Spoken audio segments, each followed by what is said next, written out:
Merhaba, ben Masim Merabet. Merhaba, ben Cenk Torum. İyice her şey çıktı. Yakında. Evet. Yakın. Çünkü birazdan her şeyi anlatacak diye korkuyorum. Ben yapıyor sen hemen beni- hadi sen söyle bakalım diye. Ben Masum nasıl için kontrol diyor. ediyorum kendimi? Doğru. Hayır, ben sana, sen beni Allah, öfkelendiriyorsun hayır ya. yine bana döndü gene bak. Gene bana, ya sen nasıl üçkağıtçısın ya böyle. Torrone. Torrone. Burada mı var? Ya benim bir tanem var da hangi gözümde olduğunu unuttum. Çok iyi. Çok uyanıksın. Çok uyanıksın. Çok iyi soru ya. Aa, bunu da söyleyemeyeceğim. Niye? Ben söyleyemeyeceğim. Hayır. Onu da söyleyemeyeceğim. Geçiyorum. Tamam. Söylemiyoruz. Söyleyemiyor. Ben olsam bir şekilde söylerdim size de. Neyse. Hayır söyleyemezsin sen. Tamam. Söyleyeceğini söyle. Çok güzelsiniz. Bize en sevdiğiniz güzellik ipuçlarınızı ve sırlarınızı Bu benim, söyleyebilir bu benim misiniz? sorum. Dur bakayım.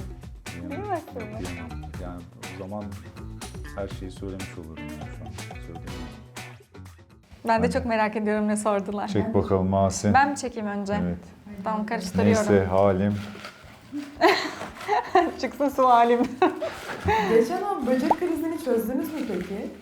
Böceklerden Ya Hala sonra korkuyor insanlar, ya, hayır. hala korkuyor. Sonra insanlar benim korkak Bana orada olduğumu hava falan yaptı. düşündüler. Bana hava yaptı orada. Ama ben orada korkmadım. Korkan insan kalkar oradan başka bir yere geçer. Ben izliyordum sadece Röportaj ve var diye öyle kaldı inceliyordum. orada. Röportaj Hayır. var diye. Kocaman bir sinek geldi. Bir saniye sineği kovalım. Sinek de değil. Arı. Kocaman arı. Bana mı geldi şimdi? Aa, Evet. tuhaf Arı bir değil, bir böcek. Başka bir şey o. Bir şekilde gidecek herhalde. Mor renge mi geliyor acaba? Onun da şeyleri mor. Neyse gider.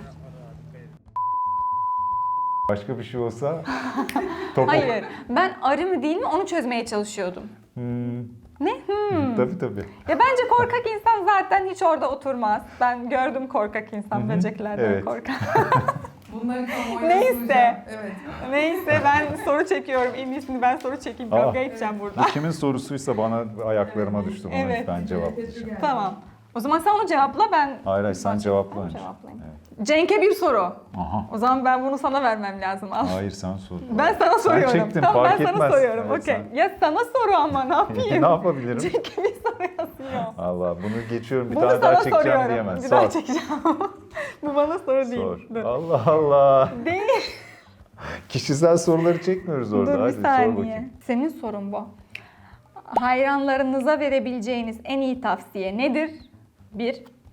Geçmişe dönseydiniz hayatınızda neyi değiştirirdiniz?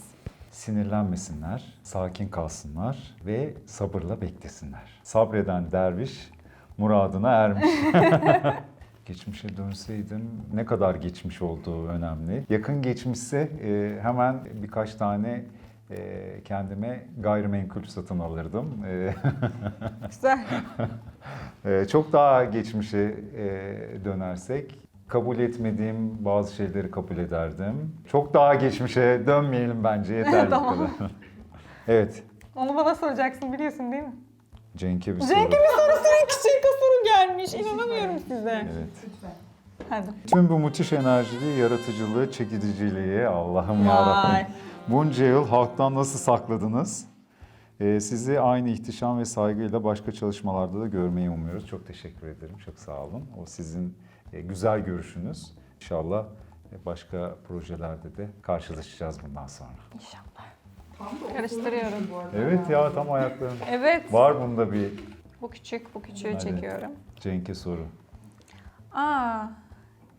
Sokak yemekleri hakkında ne düşünüyorsunuz? Denemeyi seviyor musunuz? Tam senlik işte. Tam benlik. Ben çok severim sokak yemekleri. Ben midyeye aşık bir insanım. Çok seviyorum midye, kokoreç. Sakatat çok severim. Fas'ta biz salyangoz yiyoruz ve ben çok seviyorum. O da sokak yemeği olarak geçiyor. Yani çok severim. Çok çok severim. Aram da çok iyidir sokak yemekleriyle.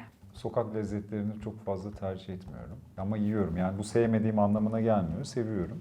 Nadir yiyorum. Nadir olunca güzel. Çok fazla sık olunca... Sayın Cenk Torun, yazarların bu dizide Orhun karakterinin hakkını verdiğini düşünüyor mu? Sayın Cenk Torun, çünkü kelimesinin telaffuzuna aşık olduğumu biliyor mu? Çünkü deseni... Orhun karakterinin hakkını veriyorlar yazarlar. Yani Orhun karakteri bu sezon geçişlerinde çok fazla evrim yaşadı bazı konularda. Çok sert bir karakterden daha böyle aşkı tadınca daha farklı bir karaktere dönüştü. Bu sezonda aslında Orhun'un ömür boyu hapis yatacağını düşünüp Hira'yla bir şekilde yollarını ayırması aslında onun iyiliğini düşünse de aklı hep bir şekilde onda kalmıştı zaten. Sonra hapis çıkışında yaşadığı travmatik olaylarda Orhun'u farklı bir şeye getirdi, farklı bir noktaya getirdi. Orhun karakterini güzel yansıtıyor yazarlarımız. Ben de olabildiğince iyi hayat vermeye çalışıyorum ona. Çünkü sizi de çok seviyoruz. Birinin kişiliğinde en çok nefret ettiğiniz şey nedir? Sizin için affedilemez olan nedir? Bunu böyle bir şey Evet, cevaplamıştık. cevaplamıştık sanki ya. Birinin kişiliğinde en çok nefret ettiğiniz şey İkiyüzlülük. aynen riyakar Evet. olması. Bunu daha önce de Cevaplamıştık. Riyakar insanları sevmiyoruz. Bence bir o affedilemez olabilir zaten. Çok kötü ya riyakarlık, ikiyüzlülük. Evet. Yoksa her insan hata yapar ve affedilmeyi bekler. Biz de yaparız ve affedilmeyi bekleriz ama o çünkü bence kötülükten gelen bir şey. Yani affettikten sonra da aynı şeyi yapar. Çünkü içi öyle kötü. Kalpli insanlar bence riyakarlı olur. O yüzden öyle. Oh. Aynen. Şunun kenarı gözüküyor. Bakayım. Bunu cevaplamadık değil mi? Sen buraya koymuyorsun. Hayır, koymuyorum. Hayranlarınızın size gönderdiği en farklı ve lezzetli tatlı ya da atıştırmalıklar hangileriydi?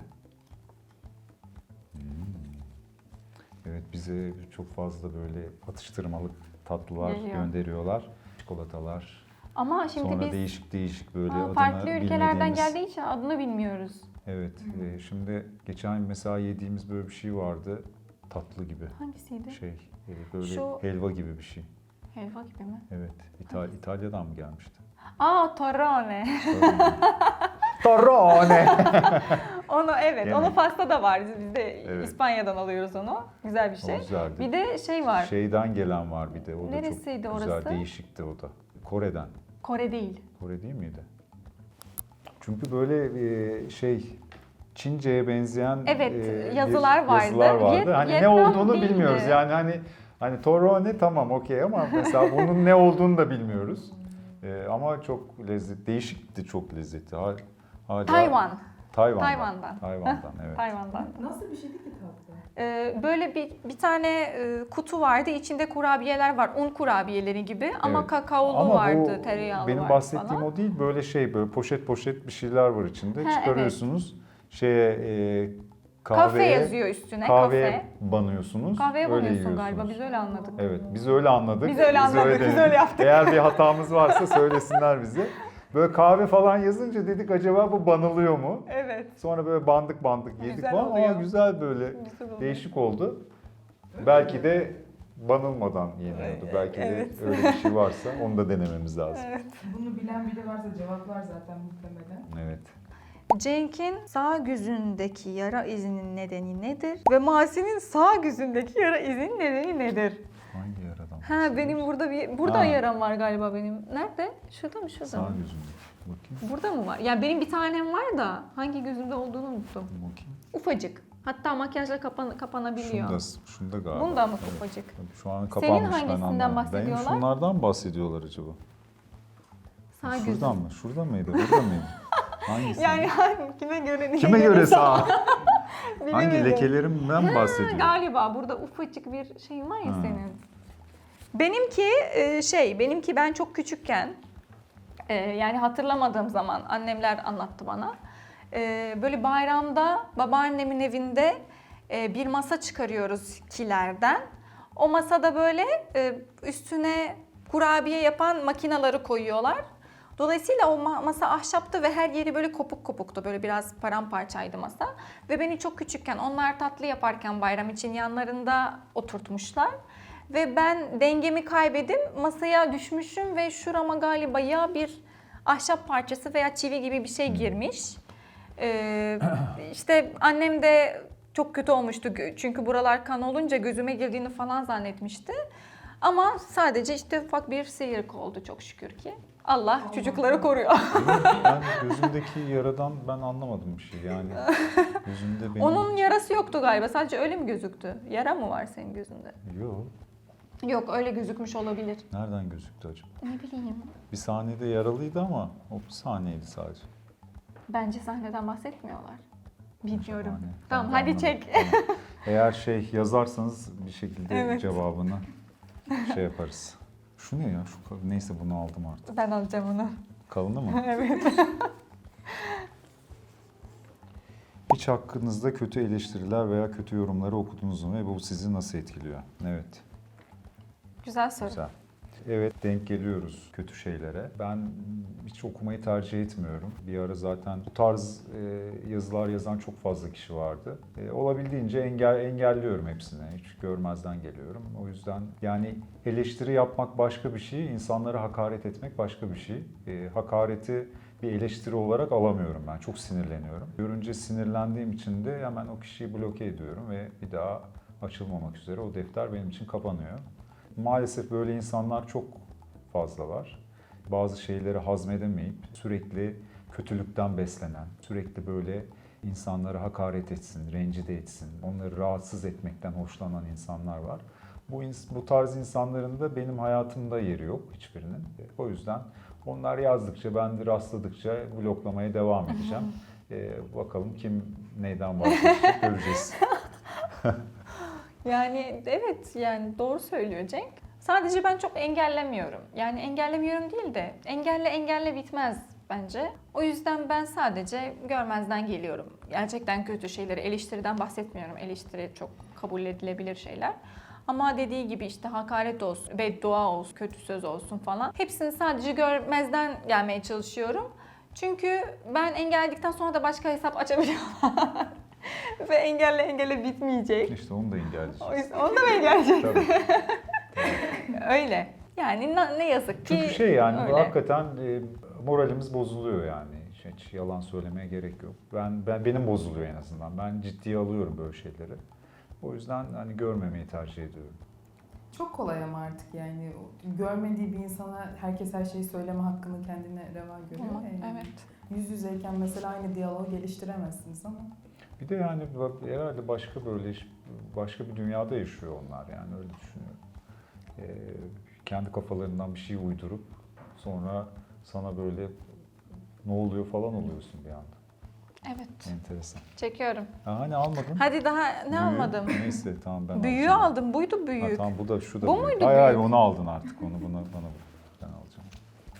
Bak. Tamam. Niye kendim okumak istiyorum? Önce ondan sonra sizlere okumak istiyorum. Neyse okuyorum.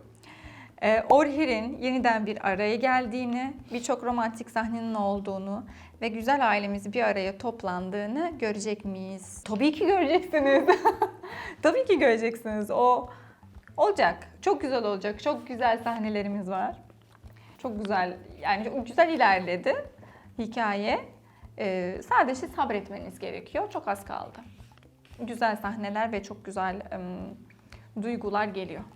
Hadi büyüğü çek bakayım. Çektim. Bakayım şanslı kişi kim?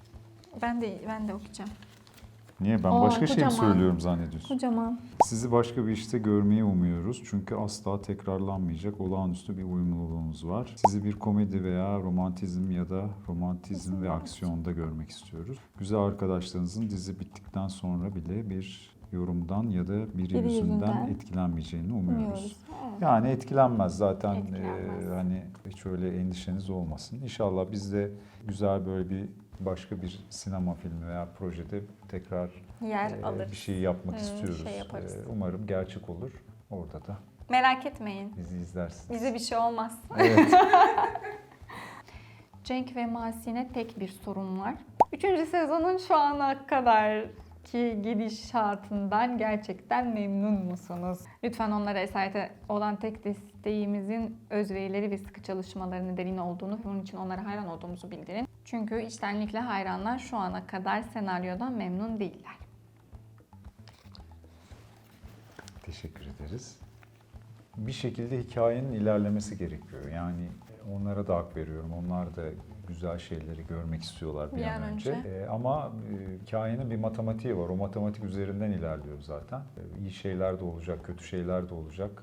Bunu sevdikleri bir proje olarak, sevdiğiniz bir proje olarak görüp izlerseniz, bazı olan kötü şeyleri de kabullenirseniz daha güzel olur. Çünkü kötü şeyler olduğu kadar iyi, güzel şeyler de olacak.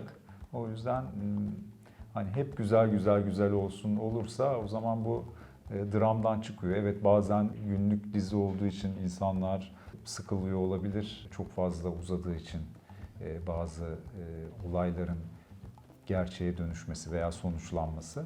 Ama bazı olaylar çok uzun sürede sonuçlanıyor. Bazıları çok kısa sürede sonuçlanıyor. O yüzden sabırlı olsunlar diyorum. Başka da bir şey diyemiyorum. Evet, ben de aynı şeyleri söylüyorum. Çekiyorum. İyi, sen de beni konuşturuyorsun. Ben değil miyim? Benim. Hayır. Ya şimdi sen okudun. Hayır, sen Hayır, okudun. ben mi okudum? Değil mi? Ben mi okudum? Şaka mı yapıyorsunuz? Evet, sen okudun şimdi. Hayır. Evet. Ben cevap vermeden okudum o zaman. Sen ben de katılıyorum dedin, o kadar cevabını. Dur konuşayım. Konuş, evet, sen okudun soruyu. Hayır, tamam hadi. Çek. Ha? Çek. Konuşmayacak mısın? Söyledim, sana katılıyorum. Aynı, bütün her şeyi söyledin zaten, ne diyeyim ben? Anons'ta da sen söyledin her şeyi. Bana bir şey kalmadı. Bir şey söylemedin çünkü sen böyle kaldın orada, ben seni kurtarmak için. Gözüne ışık tutulmuş tavşan gibi kaldım, sen her şeyi söyledin. Böyle kaldım. Hoş geldiniz.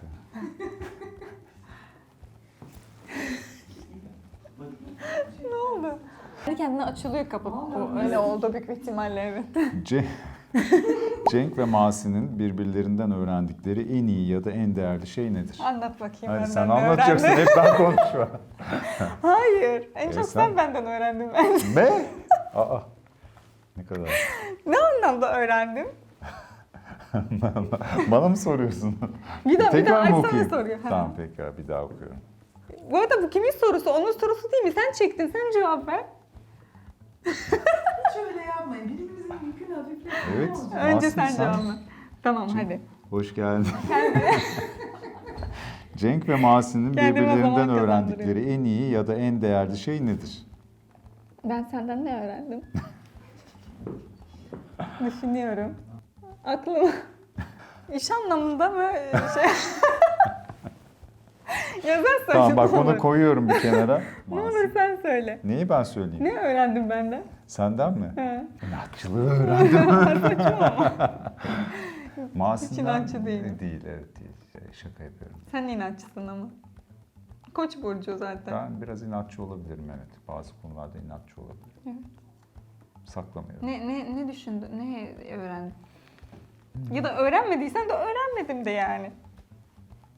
Bir an böyle şimdi böyle sorunca bir anda aklıma Değil gelmedi mi? İşte hiçbir bak şey. bana da aynı şey olacak. Düşüneyim. İstersen başka soru çekeyim, onu düşün. Hadi çek. Çekiyorum. Şunu buraya koyuyorum, sonra Tamam. cevap. Cenk için ayrı, benim için ayrı soru var. Cenk, bu sezon Hira'nın karakterinde en çok neyi beğendin ve en çok neyi beğenmedin? Ha, güzel soru. Dik ve sağlam duruşunu beğendim. En beğenmediğim şey ise sürekli Trip atması mı? Orhun karakterine trip atması, evet, ve sürekli laflarıyla dövmesi, Laf sokması. evet. Bu benim en sevdiğim. Bu sezon Orhun karakterinde en çok hoşunuza giden özellik neydi? Ayrıca Orhun karakterinde en çok hoşlanmadığınız özellik neydi? Sizi çok seviyorum, biz de sizi çok seviyoruz. Neyi beğendim, beğenmedim ya senin? Bana mı soruyorsun? Evet. Çünkü genelde ben biliyordum mesela senin ne beğenmediğini Hira karakterinde. En çok beğendiğim, yani şöyle, Orhun karakterinde çok inanılmaz bir değişim olmadı. O yüzden aslında her zaman beğendiğim özelliğini hala taşıyor. O da O ne? o cesaret, işte dürüstlük, cesaret, kurtarması falan vesaire. En beğenmediğim ise gelecek olan bölümlerdeki bazı kararları. Onları beğenmemiştim. Çok saçma çünkü. Hangi kararlar? Ben de şimdi şeye düştüm. Hangi kararlardı onlar? Neyse, sonra Neyse. söylersin bana. Onları siz de şey yapınca siz de bir gıcık olacaksınız. İyi, hak etti. Neydi o ya? Allah Allah. Aynı sezondan bahsediyoruz. Ha? Aynı bu sezondan bahsediyoruz. Ama sonra hemen unutuyorsunuz. Hemen şey yapıyor, kendini affettiriyor o şeyi. Masin. Bu sezon seni yatakları yaparken, toz alırken, yerleri yıkarken, süpürürken gördük. Yemin ediyorum dünyadaki bütün temizliği yaptı bütün sezon boyunca. Bazen sette tüm bu temizliği yapmak zorunda kalmaktan bıkıyor musun? Özellikle de çekimlerden sonra kendi evini gerçekten temizlemen gerekiyorsa. Temizlemen gerekiyorsa. Evet. Ha. Cenk içinse sette bir şeyler kırmak eğlenceli mi? Aa. Evet. Şöyle yani o öyle gözüküyor sahnelerde ama bütün gün Mahsin temizlik öyle bir yapmıyorum temizlik burada. yaptı ki arkadaşlar öyle bir temizlik yaptı ki yapım temizlikçi tutmaktan vazgeçti. Bütün konağı Mahsin'e temizlettiler. Evet. Şuraya da bir sahne, şu sahneyi de şurada yapalım. Mahsin her yeri temizliyor böyle. Neyse gerçi ay insanlar öyle zannedecek gerçekten dur. O sadece sahnede hani bir kısım oluyor ve oralar zaten gerçek temiz oluyor. Yani sağ olsunlar sanat ekibimiz vesaire zaten orayı hallediyorlar. Ben yapıyormuş gibi yapıyorum yani. Oyunculuk yapıyorum. Ama bak bunu duymak isteyecekler bence. O Hira'nın hizmetçi olduğu bölümden sıkılmıştım. Evet sıkıldım. O yüzden şu an normal hallerine dönmekten çok iyiyim. Bilmiyorum o bölümler geldi mi? Gelmedi. Gelmedi. Neyse. Şu an bu kıyafetlerle gördüğünüze göre zaten anlamışsınızdır. İyice her şey çözülmüş. Yakında, Evet. yakında normal Mahsin Normal her şeyi Hira'yı söyleyecek. Birazdan her şeyi anlatacak diye korkuyorum. ben de korkuyorum beni susturun tamam.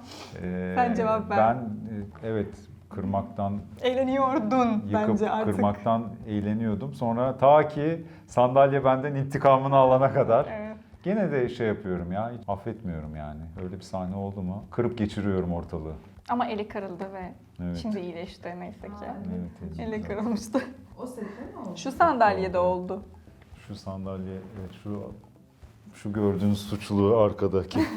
Orhun Hira'nın hikayesini tanımlamak için hangi kelimeyi seçerdiniz? Ve karakterler tarafından söylenen hangi şiirler favorileriniz? Bana mı soruyorsun? Sanki ben röportaja gelmiş gibiyim ya. Her şeyi bana soruyor. Dehşetül vahşet mesela. Orhun'la Hira'nın. Tamam dur. Hadi kelimeyi düşünelim. Tanımlamak için kelime. Tamam işte Bizim söyledim ben. ilişkimizi mi? Hira'nın hikayesini, Orhun ve Hira'nın hikayesini tanımlamak için. Dehşetül vahşet.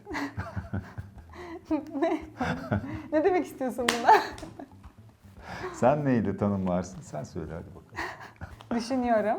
Sen de söyle ya. Söyledim ben işte. Niye kabul dalga etmiyor geçtin. benim söylediğimi? Hayır geçmedim. Geçmedi mi? Hayır. Tamam, neyle tanımlayayım?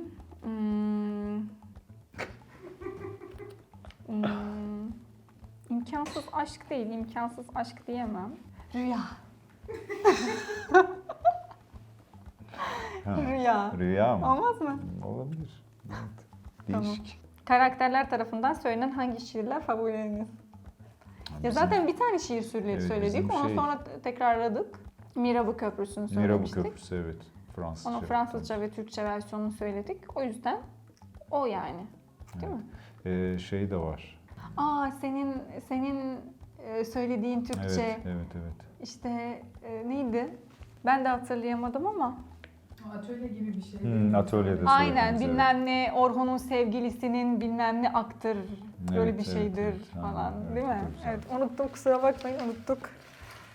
Eğer karakterleriniz zamanda geriye gidip Orhun ve Hira arasında yaşanan bir ana geri dönebilselerdi, sizce Hira ve Orhun hangisine geri dönerdi? Bu Sahra'nın zaman geri döndürebilseydi diye sorduğu soruyu dikkate almak içindir. Bence Bir şeyi değiştirmek için değil sadece o ana dönüp o anı tekrar yaşamak için değil mi? Şey çok güzeldi ya ilk an. İlk görme anı çok güzeldi. İlk sezonun ilk görme anı güzeldi. Evet. Yani o İlk etkilendikleri. evet o bence. Evet. Yani ilk o geldi aklıma. Şey de güzeldi ya. Orası da olabilir. sahilde. İkinci sezonun Evet, ilk bölümü. ikinci sezon. Evet, o da Evet. güzel. O da zaten onun paraleliydi gibi bir şeydi. Aynen. Güzeldi, evet. Onlar güzeldi. Evet, çek bakalım. Sen hala aklına gelmedi mi benden ne öğrendiğini? Şu an onu düşünmüyorum. Sen Ya, niye öyle? Onu Düşünmen sürekli lazım. onu düşündüğümü mü zannediyorsun? Onun Onu ben için düşünmeyi zaman bıraktım. verdik. O burada duruyor. Sonra bakacağız ona. Cevaplayacağız işte. Kötü bir ruh halindeyken yalnız kalmaya mı ihtiyaç duyarsınız yoksa kendinizi daha iyi hissetmenize yardımcı olacak birilerini mi tercih edersiniz? Yani ben duruma göre yani yalnız kalmak da isteyebilirim. Biriyle görüşmek de isteyebilirim ama çoğu zaman yalnız kalmayı tercih ederim. Ben de öyle biraz içine atan bir tipim ben. Böyle yalnız kalıp kendi kendime yaşamayı tercih ediyorum. Aslında iyi bir şey değil yani. Ama hani böyle yapabileceğim bir şey yok yani değiştirebileceğim bir şey değil. Çok böyle anlatıp bazıları da böyle anlatır rahatlar ama ben öyle değilim. Ben kendi içimde yaşıyorum hep. Sorun Masin için ha. Hadi bakalım. Moderatör mü oldu şimdi? Öfkelendiğinde kendini nasıl kontrol ediyor? Ben mi? Sen söyle. Ben Masin nasıl için kontrol diyor ediyorum kendimi? soru. Hayır, ben Ha? sen beni Allah öfkelendiriyorsun hayır ya. niye bana döndü gene bak gene bana ya sen nasıl üçkağıtçısın ya böyle anlamadım ya. Üçkağıtçı değilim. Kendi bakıyor yani şey Ben yapıyor sen hemen beni- hadi sen söyle bakalım diye. Nasıl? Tamam, söylüyorum. Ha söyle. Yani ben öfkelendiğimde veya kavga sırasında falan zaten çok konuşmamayı tercih ediyorum. Yani susuyorum. Uzaklaşıyorum ve susuyorum. Bu benim için çok yani kavgalara gelemiyorum ya. Kavgacı Yüksek bir tip değil sesle zaten falan değilim Mahsun zaten ya. ve Ama mesela kavga şeyde beni çok rahatsız ediyor. Yüksek ses beni çok rahatsız ediyor kavgada. Hemen hiçbir şey demem, susarım. Yani o zaten ya ne oluyorsa oluyordur benim yanımda da ben susuyorumdur. evet. Sen de cevap ver. Niye Mahsin'e Hayır, sormuş olabilir. oluyor? Sana gelen sorulara da ben cevap verdim. Neydi sorun? Öfkelendiğinde kendini nasıl kontrol ediyorsun? Kontrol edemiyorum. Ben böyle bir parlıyorum sonra düşüyorum. Benim burcumun özelliği herhalde o. Çok parlıyorum. Çok çabuk sakinleşiyorum. Pişman da oluyorsun sen. Oluyorum evet bazen. Benim çekmem lazım galiba. Sen Ben benim çekeyim, sana sorumu vereyim çek. ha. Sağ ol. Ay ne kadar naziksin. Cenk'e soru. Kendine Yok soracak hayır, soruyu ikimizde de çekiyor. soru vardır. Var mı? Evet. Güzel soru. Cenk'e sorum. Kendisinden böyle bir sır saklanmış olduğunu öğrenseydi tepkisi ne olurdu? Çok iyi. Çok uyanıksın. Çok uyanıksın. Çok iyi soru ya. Yani ben o tepkiyi söylemeyeceğim şu an. Sonra söyleyeceğim. Borcum olsun. Çünkü şu an söylersem olmayacak. Sonra söyleyeceğim. Çünkü şu an daha Orhun'un tepkisini de göremediğimiz Evet. için arkadaki farkı anlamayacaklar. Tamam. Masin için sorum, Hira'nın yerinde olsaydı kalbiyle mi yoksa aklıyla mı hareket ederdi? Yani Hira Masin olsaydı mı demek istiyorlar acaba? Hira Masin olsaydı ben çok kalbiyle Masin hareket Hira eden... olsaydı diyor. Evet. Ne? Masin Hira olsaydı diyor. Hira'nın yerinde olsaydı diyor. Evet. Yani demek oluyor. Ben yanlış mı anladım? Yanlış mı cevap veriyorum? Kafalar mı karıştı? Uyandı mı? Sigorta mı attı? Hira'nın yerinde olsaydım ben... Yani değil mi? Evet, Yani ben kalbinle Hira'nın mi? yaşadıklarını yaşıyor olsaydım. Evet, kalbinle mi, aklınla mı? Ben Masin olarak çok kalbimle değil aklımla hareket ettiğim için büyük bir ihtimalle aklımla hareket ederdim. Ama aklımla hareket ederek ne yapardım bilmiyorum. Onu bilmiyorum. Hadi sen çek. Senin için çekeyim mi? Hadi çek. Bir şey var bu evde gerçekten. Kapılar sorunlu bizde ya. Sürekli kırdığı için kapıları çekerken. Evet. Bu bozuk Benim beyin çalışma yaptılar. odamdayız yani. Ne olabilir ki yani? Çalışma Bunlar odamda her falan da şey hep böyle... yapıştırma yani. Her şey kırılıyor ve yapışıyor tekrar. Sorum şu. Masin ve Cenk'in en sevdiği Orhir aktiviteleri nelerdir? Birinci sezondaki gibi uykudan önce konuşmak, bahçede birlikte yürümek, Hira'nın su dökmesi, kahve yapması. Benim aklıma bambaşka bir şey geldi. Ha, ve benzeri gibi yazdılar Ve zaten. benzeri. Ben şu ana kadar en sevdiğim böyle aktiviteli sahne aklıma ilk gelen sıcak çikolatalı sahne. Evet. Evet, güzel. Sıcak çikolatalı sahne güzeldi evet. Böyle şeyi de seviyoruz aslında. Ne kadar çok aktivitemiz var. Karavanlar, Karavanlar, göller, evet. ormanlar, Daha böyle piknikler. doğa insanıyız herhalde Orhir. Evet, Orhir öyle. Masim ve Cenk çok öyle değil ama. Evet. Onu da söylemek gerekir. Kampla hiç işim olmaz. Hiç sevmem kamp. Al sen çekiyorsun. İkiniz de daha önce tartıştınız mı? Hmm, Veya birbirinize kızdınız mı? evet. Evet ise ilk özür dileyen kim olur? Zaten genelde hatalı kendisi olduğu için genelde özür Tartışıyoruz dileyen bazen oluyor. Evet. o olur. Evet, tartışıyoruz. Normal ya, o kadar vakit geçiriyoruz ki Aynen. böyle şey gibiyiz hani. Yani Çok o kadar da değil. Yani böyle her gün falan da değil ama arada sırada bir gerekiyor böyle bir kendimize gelmemiz için. arada evet. Diyormuşum. Birimizden birisi tersten kalkmış oluyor. O Evet. yüzden şey oluyor. Ama genelde o kişi sen oluyorsun değil mi Cenk? Onu da Genel- söyle bari. Ya niye her şeyi benim üstüme atıyorsun? Aa, Ama ben hiç seni kızdırdım mı? Ben seni hiç kızdırdım mı? Daha önce. Kızdırdım hiç mı? kızdırmazsın sen de hiç. Hiç kızdırmazsın. kızdırmam. Aynen. Hiç. Kızdırdıysam da yanlış anlamışsındır. Ha, tabii. Tabii. Çekiyorum. Çek bakalım. Kaç soru cevaplamışızdır şimdi şu ana Bayağı kadar? oldu. Bayağı oldu değil mi? İstediğiniz Kaç zaman- dakika olmuşuz? Kaç? Kaç dakika olmuşuz? Valla bir saate Tamam, o zaman biz bunu son olarak açalım mı? Tamam. Tamam. Hadi son 2 diyelim. Son 2 diyoruz. Tamam. Yoksa Güzel bu daha bitmez. konsantre Daha olarak çok soru var. Yönetmen bizi bekliyor. Çekime yetişiriz. Bizi kovarlar. Keşke şimdi farklı oynasaydım dediğiniz bir sahne var mı? Daha iyi yapabileceğinizi düşündüğünüz bir şey. Benim birçok sahnem, yani şu an bu sahne diyemem ama yani tabii ki ilk sezonun başlarında vesaire çok yeni başlamıştım. Benim ilk tecrübem, ilk kamera önü oyunculuğum olduğu için şu anki küçük birikimimle daha farklı oynayabilirdim dediğim bir sürü sahne var birinci sezonda. Genelde oluyor da bazen çünkü işte çok gerçekten hızlı çekiyoruz. Bazen bir sahneden çıkıyoruz, bambaşka bir sahneye geliyoruz ve onların duyguları çok farklı oluyor ve o farklı duyguları hani bu duygudan çok hızlı bir şekilde diğer duyguya geçmek biraz zor olabiliyor. O yüzden çok %100'ümüzü vermeyebiliyoruz bazı sahnelere. Onları izlerken ya keşke şunu yapmasaydım veya keşke şöyle yapsaydım dediğim var. Yani bir sahne söyleyemem de var birkaç tane. Evet, çok doğru. Yani hakikaten hızlı çalışıyoruz, yani hızlı çekiyoruz. Eğer ben her zaman söylüyorum, bizim işimiz günlük değil de haftalık bir iş olsaydı çok daha farklı performanslar sergileyebilirdik. Çünkü daha çok çalışacağımız sahneye vaktimiz olurdu. Şimdi öyle olmuyor maalesef. Çok hızlı gidiyor bazı şeyler. Ama genel olarak kendi adıma söylemem gerekirse ben mesela o bölümü seyrettiğimde her seferinde eksik bir şey bulup ya bak bunu şöyle yapsam daha iyi olurdu diyorum yani. Bu ama herhalde sadece bana özgü bir şey değil. Başka oyuncular da izlerken kendini muhakkak söylüyordur böyle şeyler. Bu da güzel bir şey bence. Yani o bir sonraki performansına çünkü daha fazla şey katıyor diye düşünüyorum.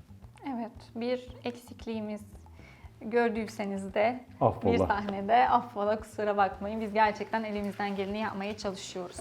Biraz karıştırayım şöyle.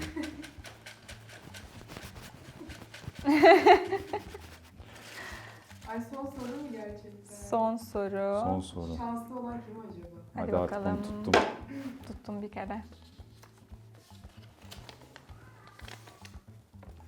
Plaj, orman, çim gibi farklı zeminlerde topuklu ayakkabılarla yürümek zor mu? Çok zor arkadaşlar. Çok güzelsiniz. Bize en sevdiğiniz güzellik ipuçlarınızı ve sırlarınızı Bu benim, söyleyebilir misiniz? bu benim sorum. Dur Evet. bakayım. Hira'nın giydiği en sevdiğiniz kıyafet hangisi? Çok zor oluyordu. Çok zor oluyordu gerçekten. Yani batıyorum zaten giderken. Topuklu da batıyor benimle. O yüzden Ya ama öyle değil mi? Bazen gerçekten Şimdi- şeyi bırakıyorum ya. evet, Ayakkabımı arkada ayakkabı bırakıyorum, kalıyor, bir yürüyorum. bakıyor böyle parmak ucunda yürüyor Evet. böyle bozmamak için sadece. Evet. Yani öyle şeyler de yaşıyordum. Ama bu dönem çizmeye geçtim, o yüzden çok rahatım.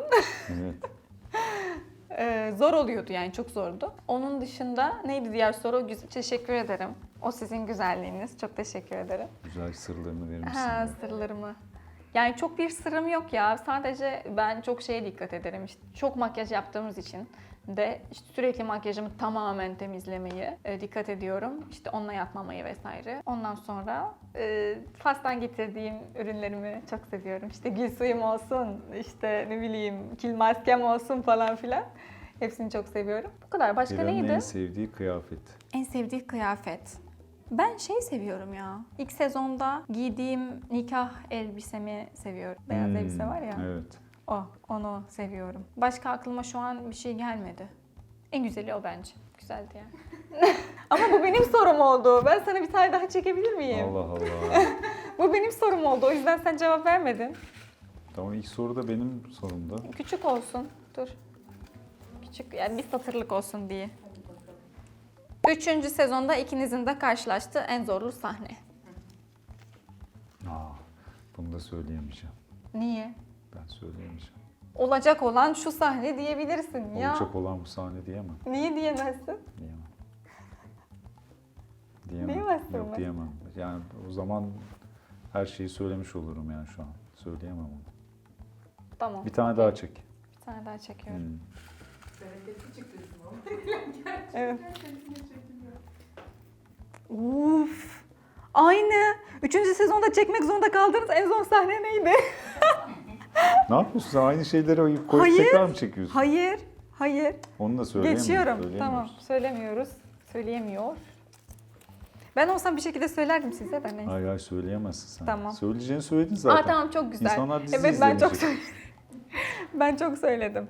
En sevdiğiniz müzik türü nedir? Güzel, güzel soru, tatlı Evet. soru. Bana mı sordun? Bana Evet. mı soruyorsun? Ben mi cevaplıyorum? Evet, ben az önce cevapladım Tamam. ya. Ben genelde ruh halime göre müzik dinliyorum. Ama en çok sevdiğim tarz soft müzikler. Daha böyle soft jazz. Yabancı mı, Türk mü? Türkçe, yabancı ağırlıklı seviyorum ama Türkçe de dinliyorum bazen. İsim vermeyeyim, reklam olmasın. Ben çok her şeyi dinliyorum. Yani çok dil dinliyorum, Türkçe dinliyorum. Geçenlerde Hintçe modundaydım. Bayağı bir Hintçe çaldım. Evet, Hintçe müziklerle geliyor. Ben çok seviyorum.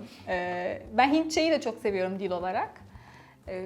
Şeylerini de çok seviyorum. Filmlerini, müziklerini falan çok severim. İzliyorum da.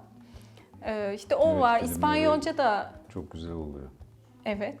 Güzeldir Hı. Bollywood sineması. Ondan sonra işte Fas'tan müzikler dinliyorum. Arap ülkelerinden müzikler, Orta Doğu'dan dinliyorum. Türkçe dinliyorum. Bir sürü dinliyorum. Moduma göre değişiyor. Bütün her şeyi dinleyebilirim yani ben. Öyle. Ay çok O zaman bir kapanış alalım. Evet. Evet. Çok güzel oldu bu. Ben çok güzel Evet, evet, oldum çok şu an. keyifli. Gerçekten. Evet. Kapanış. Şu plaketleri de alabiliriz. Gel. Kuzum gel. Aa. Kucağıma gel. Şşt, niye bir tek ona Gel kucağıma sarılmıyor, bana sarılmıyor? Ne oldu aşkım? Bir şey mi oldu? Bir şey mi oldu? Hı? Tamam, hadi gel beraber görüşürüz falan diyeceğiz arkadaşlara. Bütün izleyicilerimize, tamam mı? Ama gülüyor olman lazım şimdi. Hep beraber çok şey olmamız lazım. Eğlenceli ve böyle enerjik olmamız lazım, olur mu? Senin saçlarını kim ördü? Naim abi. Çok güzel ördü ya. Çok beğendim. Ama giyinirken bozuldu. Yo, bozulmamış, bozulmadı. gayet güzel duruyor şu an. Sonra bir daha ördük. Ha, Bir daha ördün, ördünüz, tamam. ha. Ama şu an gayet güzel duruyor. Bence de. Sahnede de böyle olacak değil mi? Evet, bence sahnede de böyle. Ben öyle bir şey duymuştum. Bir şey söylemek ister misin kameraya? Çünkü bu Sen bir şey söylemek ister misin? Bence söylersin ya.